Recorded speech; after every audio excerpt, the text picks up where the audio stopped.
Hello, good afternoon. Welcome to Casa de América. We are having this talk between Frank Luntz and Amanda Mars, organized by Casa de América and Fundación Consejo España, Estados Unidos.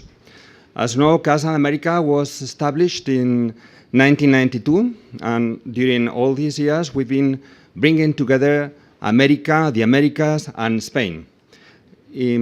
Casa de América has devotes particular attention to the United States.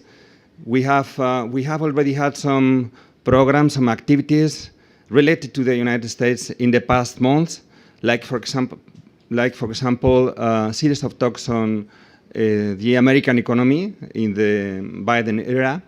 We are going to have some talks on the midterm elections in the coming months. But next week, for example, we are having an activity with Instituto Franklin from the Universidad Alcalá, a round table on the occasion of the presentation of a new number of the magazine Tribuna Americana, that in this number is going to be devoted to the influence of religion in American politics.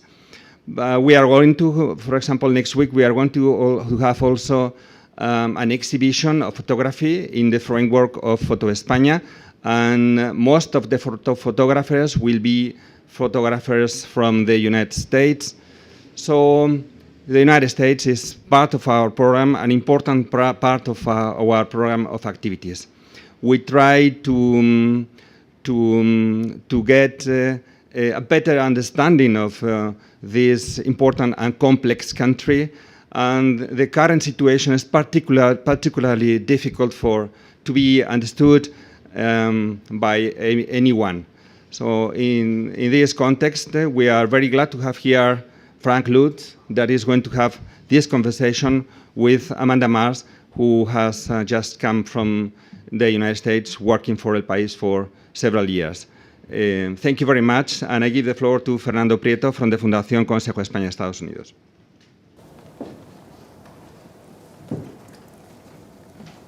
Muchas gracias, Luis. Buenos días. Thanks a lot, Luis. It's a privilege for the Fundación Consejo España, Estados Unidos to be able to organize this with one of the best and most important political commentators and analysts in the United States, Frank Luntz, and with a journalist of the reputation of Amanda Mars.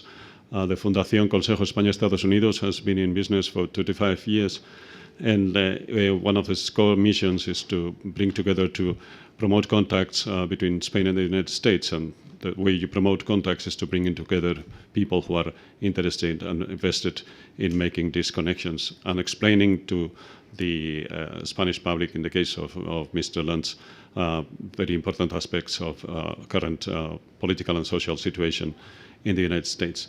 Thanks to Casa de América for hosting us, and thanks again for our excellent panelists today. I give now the floor to Mrs. Amanda Mars and to Mr. Luntz. Thank you so much for the introduction, and good afternoon, everybody. Thank you for joining us today. We are very lucky to have a great analyst of the U.S. reality. I can say that any reporter that has been covering the U.S. know very, very, very well his work. And, well, I think there are many, many questions, but I would like to give Frank, if I may, the chance to start with a presentation that I think it will be a very good starting point for a talk. I'm looking at that photograph, and I would have worn exactly the same coat. I'm lucky that I left it back at the hotel. I did not bring it here. You should all know, because we know we got students here, that this is the first time I've worn a tie in about the last 2 months. So I do so because of this room that we're in, and the gentleman who's the photographer who's actually walking back out really should show people who are going to watch this on Zoom this incredible building. It's amazing. And this is like in Hollywood, this would be an awful setup, because I'm suggesting that we show the room and now he's coming back in. You should show the camera all around, because it really is beautiful. I'm going to walk you through some public opinion. I'm going to take only 7 or 8 minutes. I'm a professor, and professors profess, and they profess much too long, and they don't take questions enough. And then you all can ask me whatever you want. You can put me on the spot. But it is a privilege to be here, and I'm grateful, and I take it very seriously. And the challenges that the U.S. faces, and the U.K. and the other countries that I've been working in. I've never done a project in Spain, but I've worked in half a dozen European countries. I worked in almost 30 countries overall, and I don't remember a global situation like we have right now.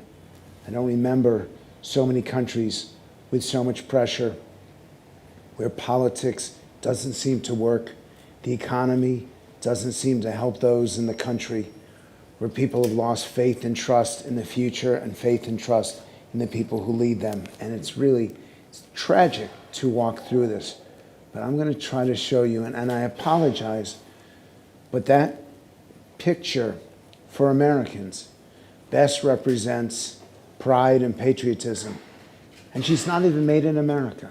She's made in France. And you look at that photograph, and Americans see a new dawn, a new beginning. They see freedom. They see hope, optimism. That's not what's happening in the country right now. I'm a pollster. My job is to ask people questions. My mother thought, when I told her I wanted to be a pollster, she heard upholsterer. She thought I would deal with furniture, that it would be great that her son could refabric the couch. I'm like, Mom, that's not what I do. I ask questions. And when I finally explained to her what I did, she said, that's rude. You don't ask people those questions. And in fact, the very first poll that I did, I don't know if you know this, was for Boris Johnson, the current Prime Minister of Britain. It was the very first time I was ever paid to be a pollster. And the only way that I was able to do it, I asked questions, and he was running for the union presidency, the Oxford Union Society, was I clouded it. I asked 15 questions about the sexual behavior of Oxford University students. My mother was so angry at me for asking these personal questions. I said, Mom, I don't care what they say. I have to hide these other 2 questions about the union election. And so the very first time I appeared in the New York Times, my name was in learning how many partners the average Oxford Union student had. And the only thing that the university was proud of is that the Oxford students were more sexually active than the Cambridge students. That they were proud of. So this is how I begin. And if you want to understand the anger and frustration in America, it's because we are taught that if you work hard, play by the rules, get a good education, pay your taxes, raise your family, life is going to be good. But for tens of millions of Americans, it's not. And right now, they see inflation. They see the cost of food and fuel and things they need every single day going up and up and up. They see crime happening so randomly all across the country. They look at what just happened in Texas, where 19 kids were killed. They look at the world around them, and they can't make sense of it. And it's not the life they were expecting as adults. It's not the life they were taught as children. And so they get angry and frustrated and afraid, and it's affecting how they see life. And it's not just in the US, it's also in the UK, that they assumed that because life was better for them than their parents, that it would now be better for their children than it is for them. But the numbers aren't bearing that up. And when you believe your children are going to live a life less successful than you have, and if you see that your own life is less successful than your parents', that's what breeds anger and distrust and this level of frustration that we see. Just a couple more, because I don't want to kill you with numbers. That we simply asked a question for the UK, whether it's a nation of racism and discrimination or equality and freedom. And more than a third of the UK believe that it is racist and discriminatory. And it's not just about that.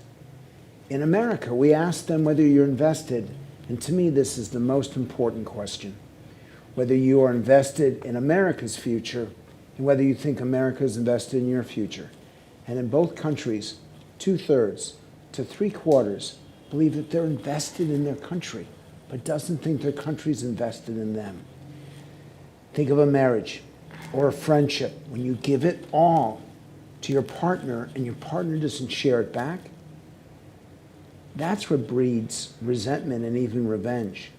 So in all of these questions, everything I will tell you today is based on polling that was conducted in the last few weeks or last few months. It's all based on data. And I don't take pride in sharing it.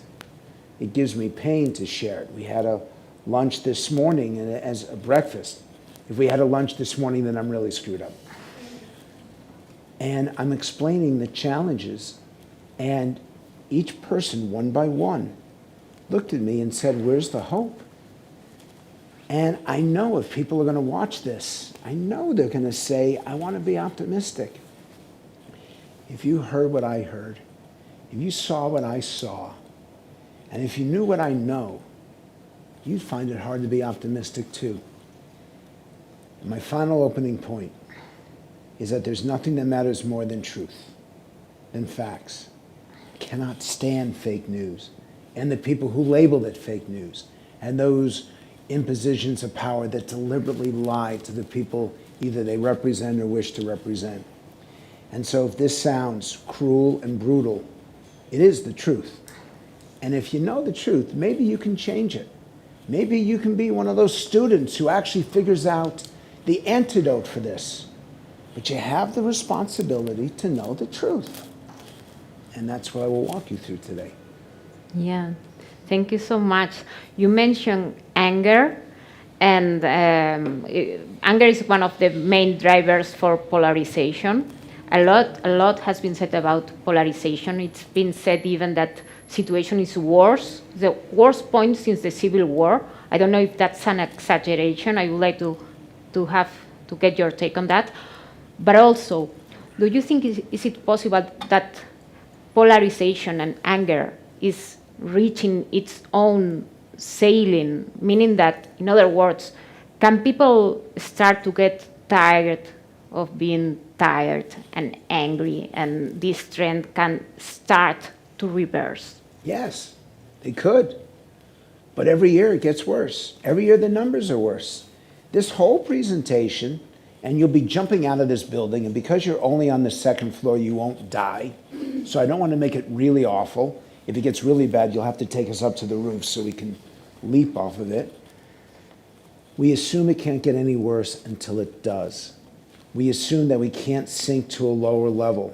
How many young people children have to be killed before you say that our crime situation is out of control? How many people have to suffer and actually give up food or fuel because of prices and not say that it's transitory and not dismiss it?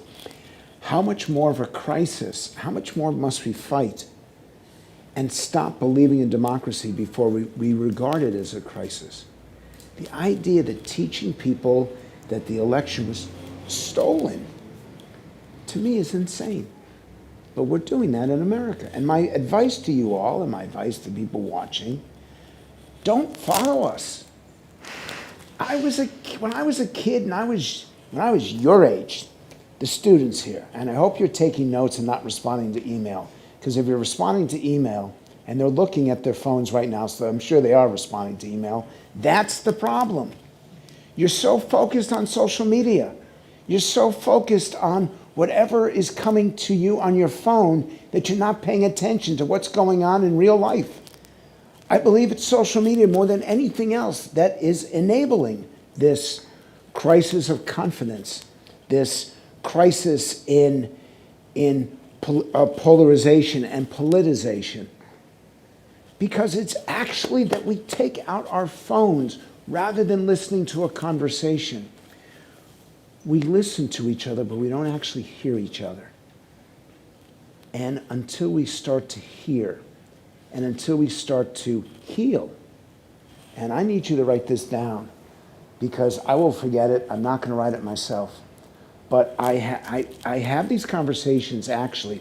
I'm not really here for you, but I am. I'm here to figure this out. You saw me do this once during the breakfast. I want to spend my life, whatever time I've got, trying to hear and heal.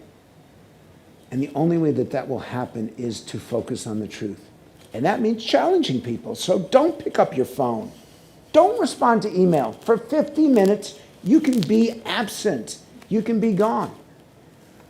I assure you that the people who are emailing me are senators and congressmen and CEOs and people that want to know something. I'm trying to get a guy a visa who I'm supposed to co-teach with. The guy was literally the shadow foreign minister in the UK, and he cannot get a visa to come to America. And I'm putting it off for 50 minutes to have this conversation right here. But I can delay that, which may mean that I will be teaching alone.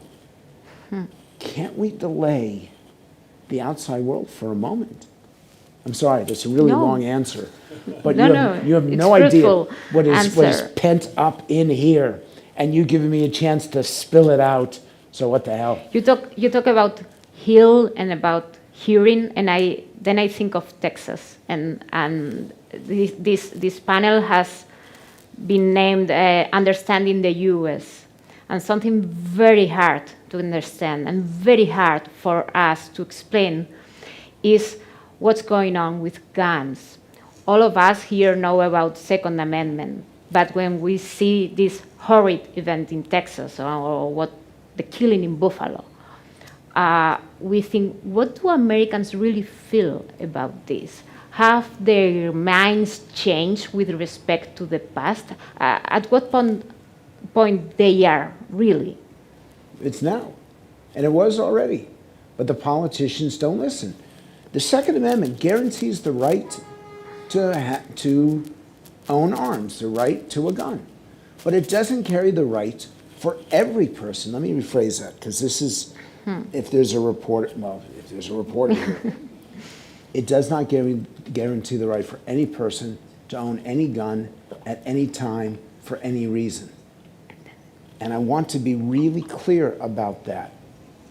And that is the language. And the problem that I have with the left is that they just want to ban guns. And it's not going to happen because it's against the Constitution. And the right, who wants to use every argument as a slippery slope, which it's not. We have to stop this. If you're mentally deranged, you should not have a gun. If you want to do harm to people, you should not have a gun. We have to take a driver's test. We have to have a license for various things. We have to carry ID when we walk into a building. What is so wrong about asking for these common sense gun safety measures? It's not taking away a right. It's actually adding a sense of peace of mind that the public has every right to expect. And so here I am right in the middle of this conversation.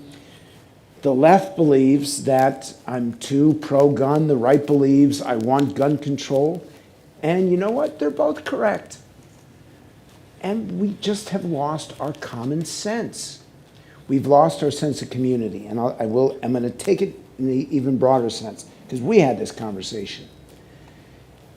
America always believed in the strength of community. We respected individual rights, but we celebrated community. The idea that we could work together, that if a farm gets blown down because of a tornado, everyone in the community gets together to rebuild it. We don't expect government to do it, we do it. That we have neighborhood watches, so we all take responsibility to keep our neighborhood safe and clean. That there is this idea of community, we related to each other based on other aspects, our gender, our age, our socioeconomic status, even our ethnicity. We joined communities. We respected and revered individuality, but we celebrated community. And the problem is, on the right, it's like they've lost that. That to them, it's all about individual rights, whether or not you wear a mask, whether or not you get vaccinated is now an individual choice. And I will tell you that wearing a mask, actually, if you are vulnerable, is good for the community. No, don't put it on. Don't put it on. You chose not to, but you had it before. And either decision is okay. But to respect community the right doesn't respect the idea that you give up a little bit to get a lot. You give up a couple of choices in life to get the acquiescence so others will give up a few of their choices for us. We're all in this world together, are we not? Is this philosophy extreme? I'm actually asking, because to me this is mainstream. Individual rights, celebrating community, that it all fits together, but not in America. So bringing it back to guns, I hope we get some sort of action, but not to ban them, to make life more safe, more sensible, more secure,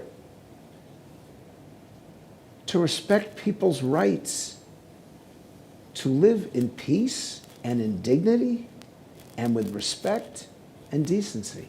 Yeah, but you're talking about a pragmatic discussion. Yes. Searching for pragmatic solutions. Yes. But Sí, señora. yeah, but that's all the Spanish I can do. That's like, and it's buenos enough. dias. Sí, señora works. No. But that's not happening. And the political tribalism is like poisoning this important debate. What role gun control is playing a role in this so-called identity politics? But don't say gun control. Say gun safety. If you say gun control, you lose people. You say gun safety, you get everyone. Words that work. Yes. And I know it's the book that she's making fun of me because I wrote the book that's called Words That Work. No, it's a good point. Taking a responsible approach. Who can be against this? Yeah. A responsible approach is a nutcase should not get a gun. That there's nothing wrong with saying, you know what? We check you out to get a passport. Why can't we check you out to buy a gun? What is so wrong with 7 days or 10 days? I don't get it. That we can do, and that is a significant barrier to the wrong people getting the wrong weapons. Again, I emphasize, as you acknowledged at the beginning, it's a constitutional right, but not in every single constitutional right. There are limits. It is not 100%. And I just seek that responsible, common sense approach to this issue. And I'm hoping the politicians do the same. Yeah. Just closing this subject, do you think this can be a turning point? Yes, I hope it is a turning point. And by the way, I want to do something now, because, and you can't, and if you would say gun before we started this, it's okay. We've got about 15, 20 people here. I want each person, and the guy's going back again, and he's going to want to point a microphone. I'm sorry for the people watching, but this is instructed to us. I'm going to ask every single person in this room, when I say America or Americans, you think what? A word or phrase. Every one of you, America or Americans. I'm going to start here, work back, and then come around. You think America or Americans. Before you walked in here, you thought what? One word or phrase. Well, I'm American, so It's okay. I'd say polarization. Say again? Egotism. Egotism. Oh, God. Yeah. Radicalization. I would say diversity. I would say I'm American. I was born there. It's a feeling for me, like a personal feeling. I feel American. Big.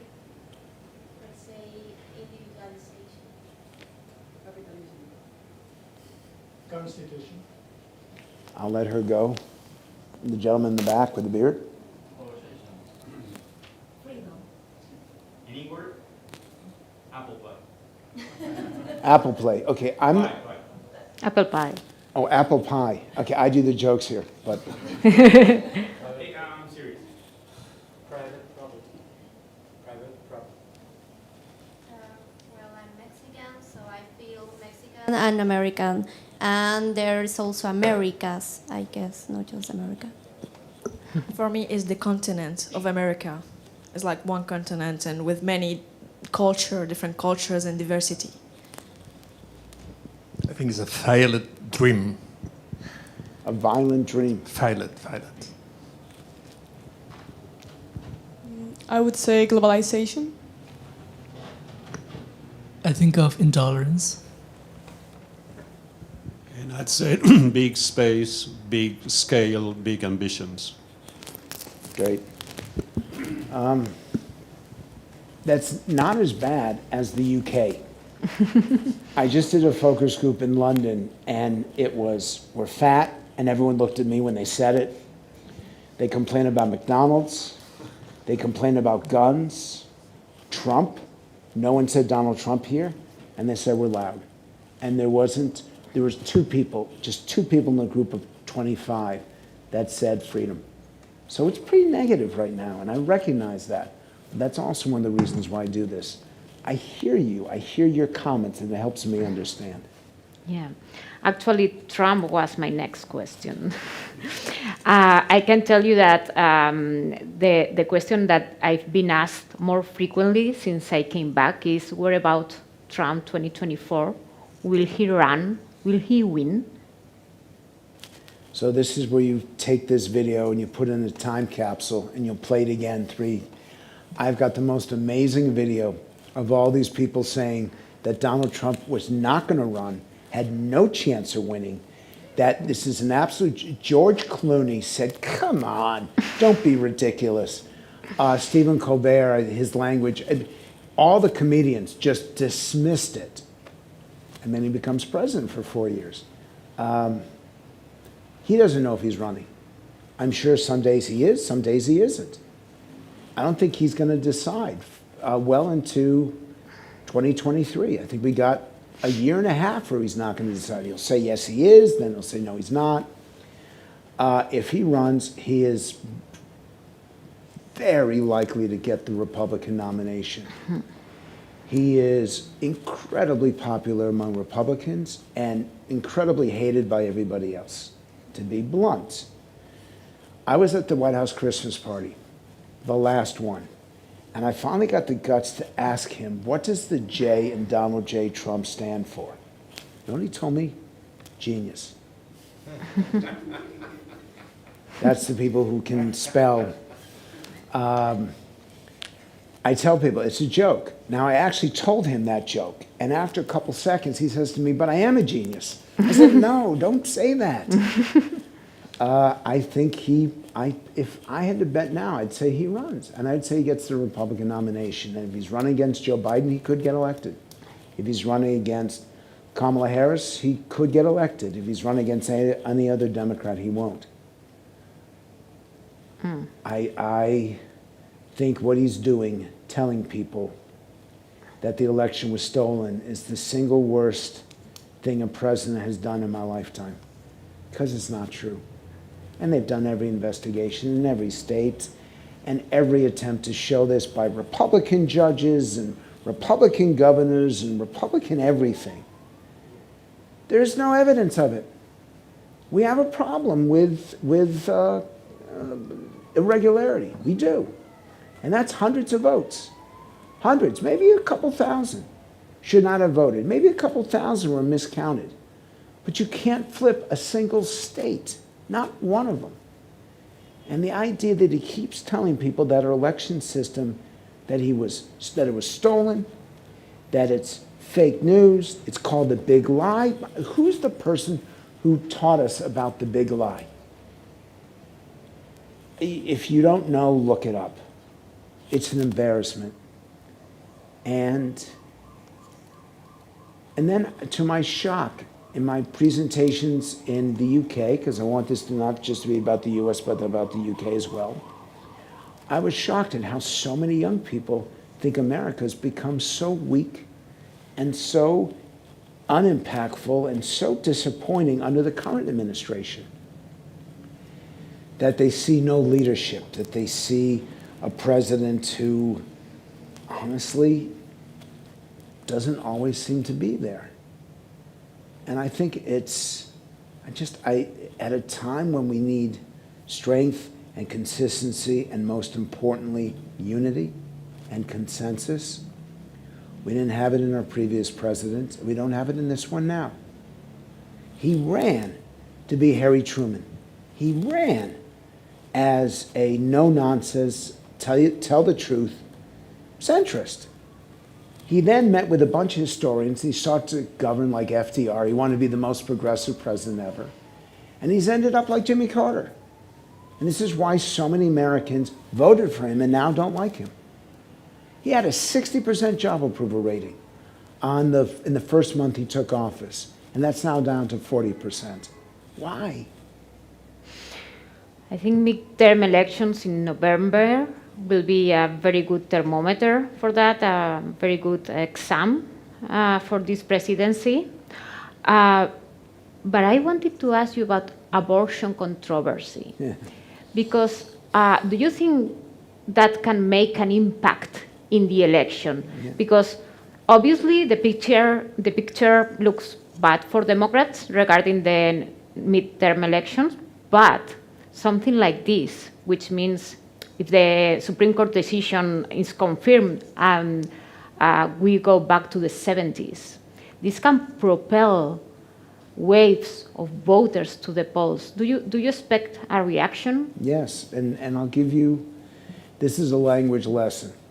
You have to speak in threes. Threes is proof. So if you're writing a story and you want to make a case for why some leader has failed, you have to give them 3 examples. 1 is random. 2 is a trend. 3 is proof. You now have the gun issue where 70% of Americans are on the Democratic side. You have the abortion issue where 60% are on the Democratic side. And you have the idea that some Republicans are claiming that the election was stolen in 2020, where 80% of the country is on the Democratic side, that it wasn't. These are 3 examples. I, up until 48 hours ago, 72 hours ago, believed that Republicans were going to win the House and the Democrats were going to win the Senate because the best candidates were not necessarily being chosen. I now think that the House is in jeopardy for the Republicans. The Democrats now have something to run on. If you run on quality of life, it's a landslide for the Republican Party. If you run on crime, if you run on immigration, if you run on Afghanistan, it's a landslide for the Republican Party. If you run on these social issues and on what happened in November of 2020, the Democrats could actually pull it out. Joe Biden is the most unpopular president since Jimmy Carter. Kamala Harris is the most unpopular vice president since Dan Quayle. They're the leaders of the Democratic Party. The public was getting ready to vote against them in the midterms. Now, they have something to vote for. Whether this stays the message, I don't know. But I do know that the landscape has completely changed. And that will, at the history as we know it, just as George Floyd changed racial history, ethnic history, just as he changed the mood of the country significantly on crime, on public safety. What happened in Texas and what's happening with the Supreme Court is changing how we see ourselves and how we want to be led. And this is fundamental. I cannot emphasize enough how significant this is. So it's not anymore only the economy is stupid. Correct. Correct. But it may go back to that. And make no mistake, the inability to eat unless you're a vegan. How do you know that someone's a vegan? They tell you. Yeah. That's a joke. Think about it. It's a really good one. It's actually one of my favorite. How do you know someone's a vegan? They tell you. It doesn't do any better the second time. It's still very, very funny. When you come to America, call an American tonight or email them right now and tell them that joke, and they will laugh. Unless they're a vegan, in which case they'll be offended and insulted, whatever. It will be the economy again. Because if you can't afford to put food on the table, if you can't afford to put gas in your tank, if you can't afford to pay your bills, in the end, that becomes vital. But right now, we're thinking about Texas, and right now, we're thinking about the Supreme Court. Going back to the Supreme Court, for sure, the abortion decision was challenged since the very first moment in the 70s, but it's been in the last few years that a wave of new legislation and restrictions to abortion have been taking place. What has happened? Have Americans become more conservative? Supreme Court has become more conservative. Supreme Court has changed. And the way that America relates to that has changed. And I believe that the court has the responsibility to uphold the Constitution. But the fact is the court has now become politicized itself, or at least the interpretation of it. And so every single institution is now politicized, and that's a real problem. And the only thing that's left now is the American military. By the way, I put that stuff up for you all to prompt potential questions. These are the 9 findings that are really important for understanding the country. And I do want them to have a chance to interact with us. They will have. I will actually leave this here. You've been talking about the lies, social media. My last question is, what's the formula to fight fake news? We have to, I watch MSNBC and CNN every single day. I read the New York Times and the Washington Post every day, and the LA Times I try to, particularly when I'm in LA. I go out of my way to understand, to really understand the perspective from across the country. The answer, the formula to addressing social media is a commitment, not just to the truth, but the whole truth. And nothing but the truth. We have to say it when we swear, when we're testifying in court. We have to make a commitment to this, that it's not a partial truth, it's everything. And I think that that is absolutely essential. And we have to call out those who do not tell the truth, even when we're calling out people that we work with, even when we're calling out people that we believe in. And I'll tell you, it's hard. And so I left the country. I actually was in exile for 8 months last year because I couldn't take it anymore. And I know that the Democrats in my country think I'm evil. The Republicans think I'm a traitor.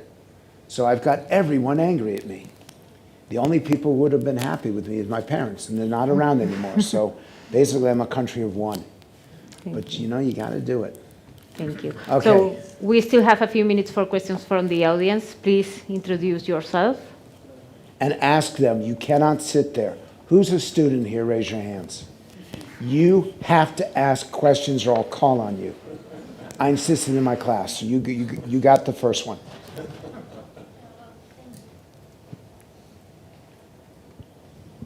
Thank you. My name is Eileen. I'm a student at diplomatic school here in Madrid. And my question would be, what do you think, from your point of view, if possible, from your opinion, the biggest challenge for the U.S. in the coming 2 years to 5 years? Thank you. The ability is a great question.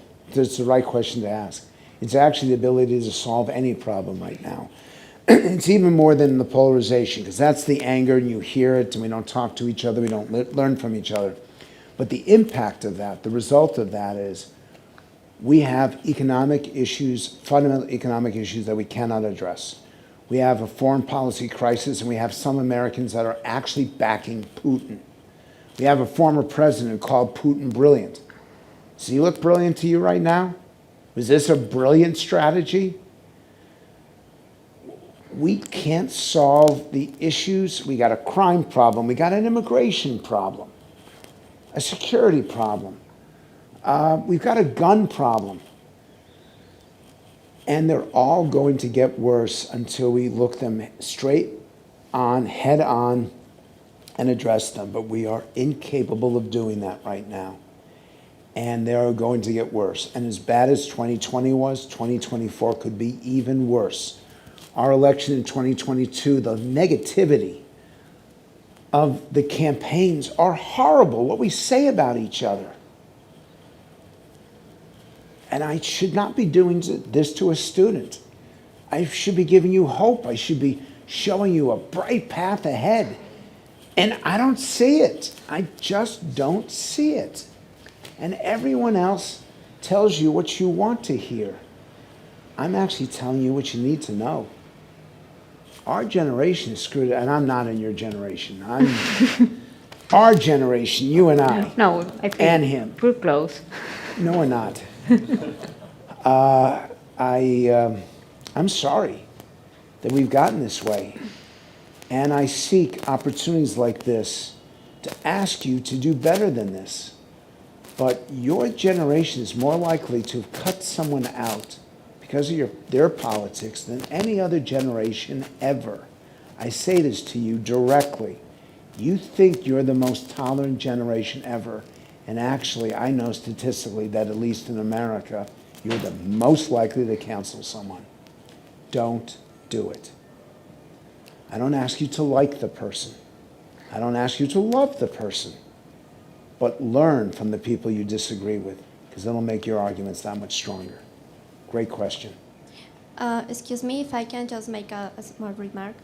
In this regard, which is a place for society having this Capitol attack, which was very, very impressive. So which could be the place for society, having in mind that the US society is very varied? The place I look for, the place that should be of peace and understanding and expression, the antidote to the Capitol is the universities across the globe. The antidote to anger and destruction is empathy and understanding. And the only place where that's going to be taught is at the university. It's not being taught anyplace else. You're being taught to resent somebody. You're being taught to reject someone. And only through an open and honest university conversation will we avoid situations like the Capitol.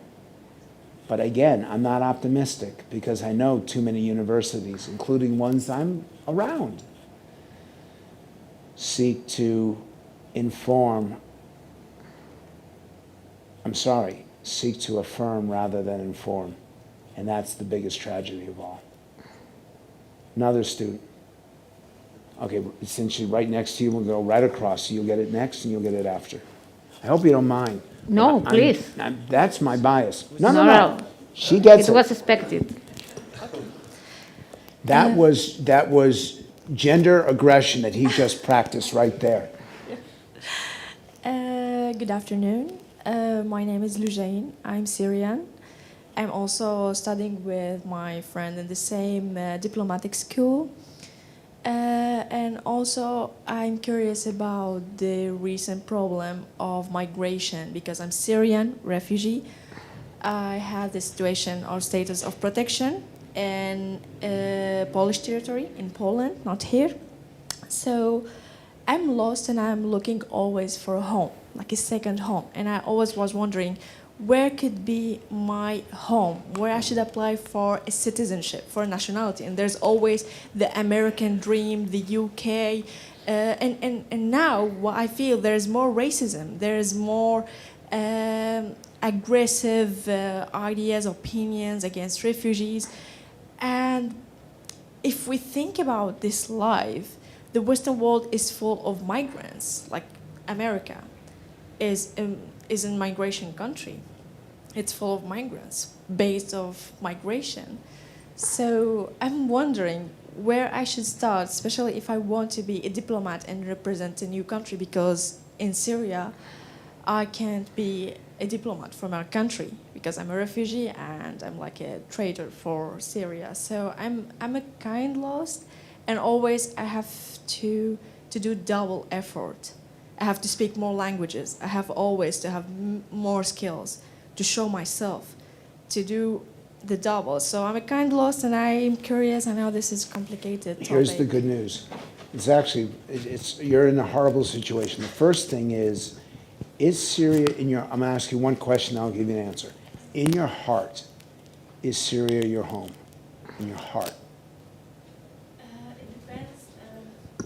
Depends in which way. I'm Syrian. I feel like Syrian, but at the same time, I'm against the political system in Syria. I'm against some also traditions there, some kind of Oriental mentality. So I can say I'm full Oriental or Middle Eastern person because I agree with things. Like the thing that I agree with is the food. I'm so Syrian because I love Levantine food.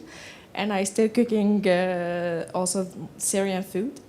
But in the mentality, the social mentality, how the people think there, the politics, no. So in your stomach, you're Syrian. Yeah. Yeah. Okay. What you say, so I have an answer. And my answer is not the U.S. right now. I watched how some on the Republican side responded to the situation in Afghanistan when people who had helped the U.S., who had actually put their lives on the line to fight the Taliban and help the U.S. over 20 years, were left behind, and they desperately wanted to come. And there were some Republicans who just ignored their cries. And these are people who potentially could have been or have been killed. Now, fortunately, the government policy was much more open than that, and people were given the chance to get out. But I don't disagree. I'm using a double negative, which I should not do. For those of you who are diplomats, never ever use a double negative, because if you're trying to translate it, it's really, really hard. I don't disagree with you. I'm saying that because I'm trying to be careful, because I know this is being filmed. There actually is a country for you to go to, and it isn't in Europe, and it's not here. It's the UAE. The UAE has become, and if America is the melting pot, the UAE is a mixing pot. It has people from all nationalities. It invites people from all religions, all sects, all ethnicities. It has reformed itself so significantly over the last 2 decades. Women occupy incredibly powerful positions in the government, in the ministry, in the cabinet. It has become an amazing oasis in a region that's very difficult. If you choose to be Middle Eastern, you can. If you choose to be Western, you can. If you choose to be Syrian, you can. If you choose to be multicultural, you can. This is a real answer to an awesome question. Of all the places I would recommend right now for someone like you, who's got diplomatic skills and who would be embraced from day one, is the Emirates. What's your reaction to this? No, hers. Yeah, actually, Sorry. as a Middle Eastern girl, I can say that. Not Woman. Yeah, woman. If I called you a Middle Eastern girl, you'd all step up and start throwing stuff at me. Yeah, women. Yeah, that even in any Arab countries, there's not enough rights for women. So it's something that makes me think twice before taking that step, because there's always, like, doesn't matter how much these societies they could be advanced, but always for women there is some special cases or situations which I know very well because I grew up in this in Arab countries. They are all different because Levantine countries and culture, they are different to the rest of the Middle Eastern or the Oriental world. People, they think it's like all they are same, especially like from the Western world, they think all Arabs, they are same, living in a tent and or like we are half Sahara or desert, which is like not true. There's diversity. So I was thinking in the UK, because my boyfriend is British, and also... Okay, so now we know the other part of you. This is great. I don't know about your head and your heart, but I'm learning about other things. Yeah. My option was basically English, native country because it's easier for me. I speak 5 languages. You're going to be successful wherever you go. Thank you. And by the way, maybe you go somewhere 5 years, then go somewhere else for 5 years, then somewhere else for 5 years. Yeah. You got the capability to do anything you want to do. And I will make a case for this for America. If you're a refugee from Syria, for what's gone on there, you will be welcomed. You will be embraced. Thank you. You will, and you'll be appreciated and respected. Thank you. So I need to add that because there's still some goodness, but you have to tell your story. You don't just show up, explain it, articulate it, actually give people a chance to live the life that you lived, and they will embrace you. Yeah, exactly. I want to be the voice of many immigrant people, refugees, represent that good image of... Okay, so you need to figure out some way to connect with her. Yeah. So it's good that you raised it here because I'm asking him to make a difference in your life, and I do this for students, so it's only fair that he should do this for you. Let's try to do a couple more because I know we're going to run out of time. Thank you very much. Great conversation. Hello, my name is Jaime, and I'm an international affairs student, and I would like to ask... Were you born here? I was born in the US, but I'm a Spanish citizen as well. I've got double nationality. And we've talked a lot about the internal problems of the US, but I think in the international point of view, it has also changed. I would even maybe say that the US has gained some enemies over the last few years. And maybe it's a time when people from other countries would like to look other ways to do international relations, maybe leave US to the side.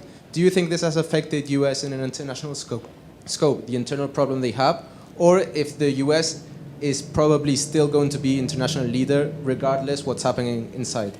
So give me 3 examples. I always do the threes. Give me 3 examples of 3 countries that turn against the US, actually against it. No, I'm not saying that they're turning against, but maybe what was a rivalry before with China has maybe now become an enemy. It's not just an economic rivalry. Maybe there's other interests, not just economic. That's fair. I don't know. I don't know what happens over the next couple of years. I think we are weaker today. I actually believe we are weaker today than we were 6 years ago.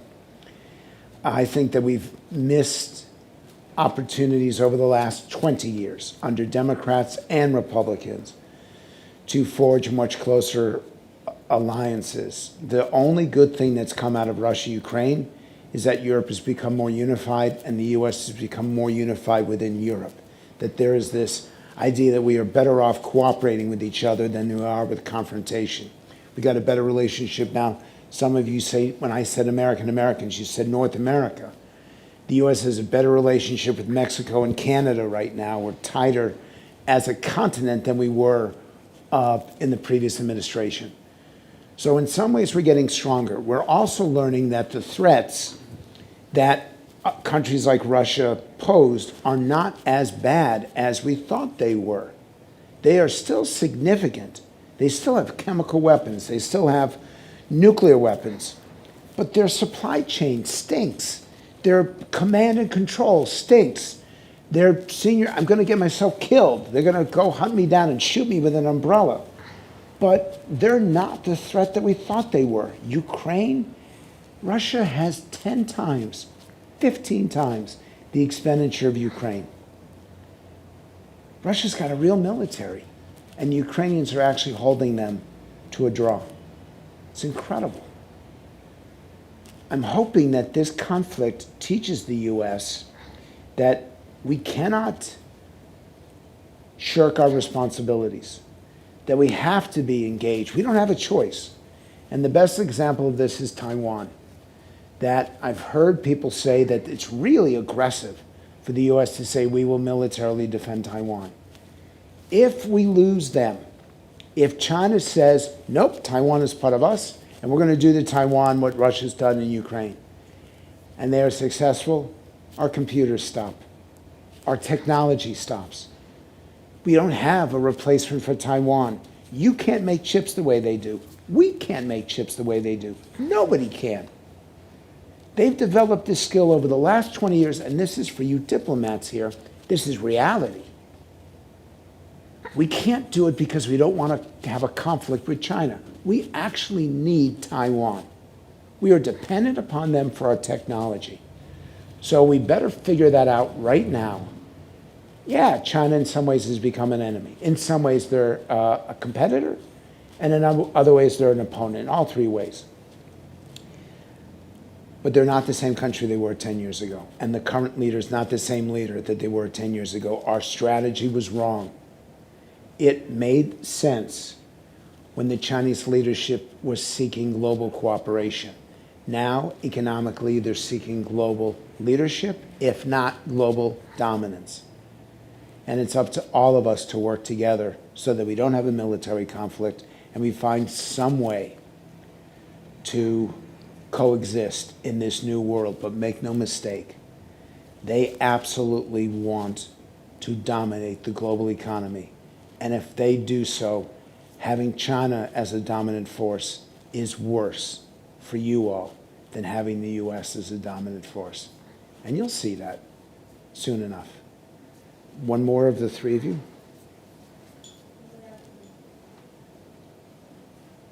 Try again.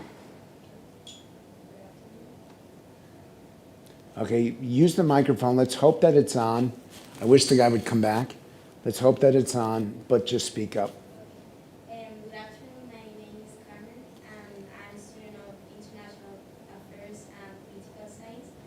And taking into account the insight number one, I'd like to know your opinion that people no longer trust the electoral process. I'd like to know your opinion about non-conventional forms of political participation, for example, social media, or what do you think about them?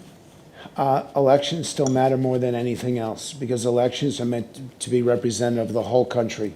Social media are those who are on Facebook, or social media are those who have Instagram accounts, and it's not as universal. Elections are the one time every year, 2 years, 3 years, 5 years, whatever your election is. It's the one time when the population all comes and says, this is what I believe. This is what I want. And that matters more than anything else. In the US, the Democrats believe that there's voter suppression, which is hard. We had the highest turnout in 2020 in 100 years. None of you, not even me, was alive 100 years ago. Everyone voted. If you wanted to vote, can you vote early in this country? Yeah, by email, no? By mail. Can you go? It's easier to vote in America than it is here. Much easier. It's easier to vote in America than it is in almost any European country. Okay, Australia has compulsory voting, but you can start, in some states, you can start voting in September for a November election. You can distribute, you don't have to go to your polling place to drop off your vote. You can drop it off in dozens of places. You can vote absentee, you can vote early, you can vote on the day. If you're not voting, it's your fault, not the system's fault. And then the Republicans argue that there's voters corruption, that people who have died have voted. You know, it's true. In Chicago, I want to die in Chicago because that means that every 2 years I'll be able to come back and vote. That's also a joke, which clearly does not translate to the audience of Spain, but at least Americans watching will get it. It's also not true. There are hundreds, maybe 1,000 missed votes, wrong votes, miscounted votes, a messed up machine. But the Democrats provoke it, and the Republicans provoke it. And so the American people have come to distrust their electoral system. And if they distrust that, then they distrust everything. They don't trust the media. They don't trust pollsters. They don't trust academics or think tanks. The only people the American people trust now are the media. Are the military. Everybody else, they think, are liars, cheats, thieves, or all three. And it's a nightmare. And I'm not going to be able to make a difference. And our country, I don't know if our country is going to be able to make a difference. It's so deep now and so perverse. It's so ugly. And it's done for the most awful reasons. And I don't know what to do other than try to get your generation to say enough. But the only way you're going to do that is to listen and learn from everybody. And not write someone off because you think they're an idiot, or because you think they're extreme, or because you think they don't hold your social views or your political views. There's a wonderful movie, Fahrenheit 451, and I'll let you have the last word. And it's all about burning books, and it's burning books that are challenging of the government. And what each person does, I've never used this analogy before, so you'll have to tell me whether this works or not. It's the idea that every person has to learn a book, so the book will never die. That even if you burn them, the ideas behind that book will always be in somebody's head. And that's the secret of democracy.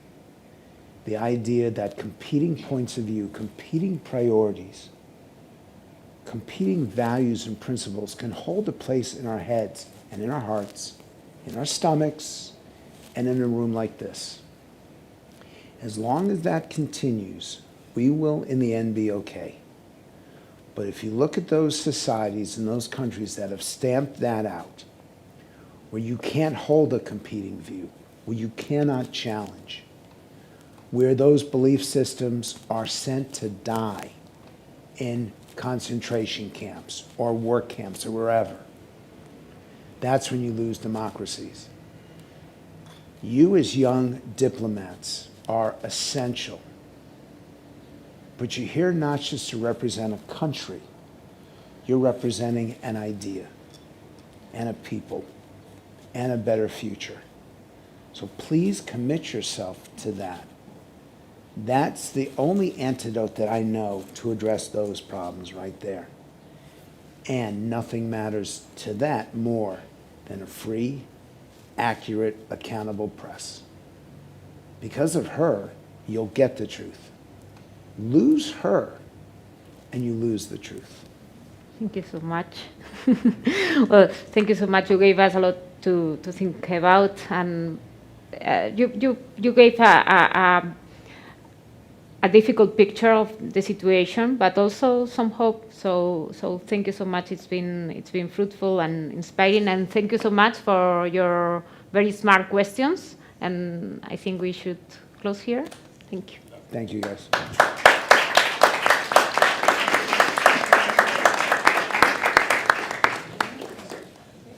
Hold on, before you go, what was your reaction? What was your reaction to my answer? I think that trust in institutions is really important, but I also think that questioning them is crucial for evolving, and I think that's we the young people have acquired that as natural, questioning not only institutions, we question our parents, question university, we question everything, and I think that it is dangerous, but if it is used properly, it can be also a good weapon to change things. There's no more, the two most important words in the English language, and I assume they translate to Spanish, is imagine. Because if you can imagine it, you can achieve it. Someone imagined this room. They must have been on drugs, but they imagined this room. And the other important word is the word why. If you keep asking why does it exist the way it does? Why do we have traffic? Why is there climate?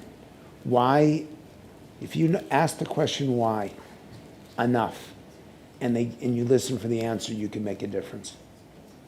So guys, we're done. See you all.